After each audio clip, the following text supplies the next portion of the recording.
Steelworkers across the country are inspired by the members of CE Zinc, who have been on the picket line for 9 months to resist Glencore's disgraceful attack on pensions.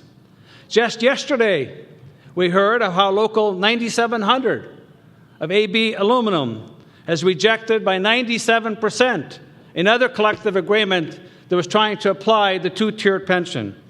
You are an example of the entire labor movement.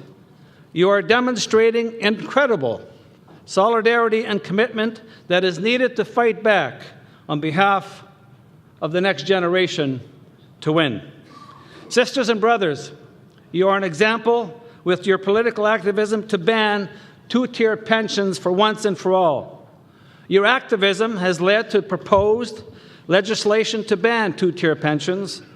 Hopefully, the Liberal government can finally be shamed into actually implementing its own policy, but after hearing this morning that they have a different view of what they initially started out with, and I think, as someone has said, you will continue to push.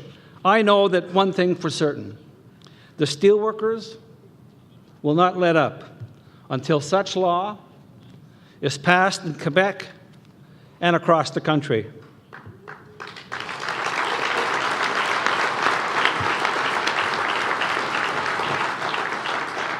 Brothers and sisters, steelworkers have always been leaders when it comes to political action in Quebec and across Canada and internationally. We know the importance of political action, not only for our members and our families, but to defend the interests of all working people. Our international union continues to be the strongest and most vocal advocate on both sides of the border for meaningful reform to the North American Free Trade Agreement. Steelworkers know that working people got sold a bill of goods with NAFTA. We know NAFTA has served the interests of multinational corporations above all else. We know it killed hundreds of thousands of middle-class jobs. And we know that it has worsened inequality.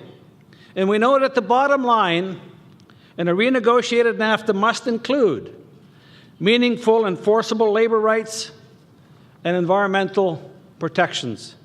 It must support to create good jobs, middle-class jobs in Canada, by providing fair access to the U.S. market for Canadian goods.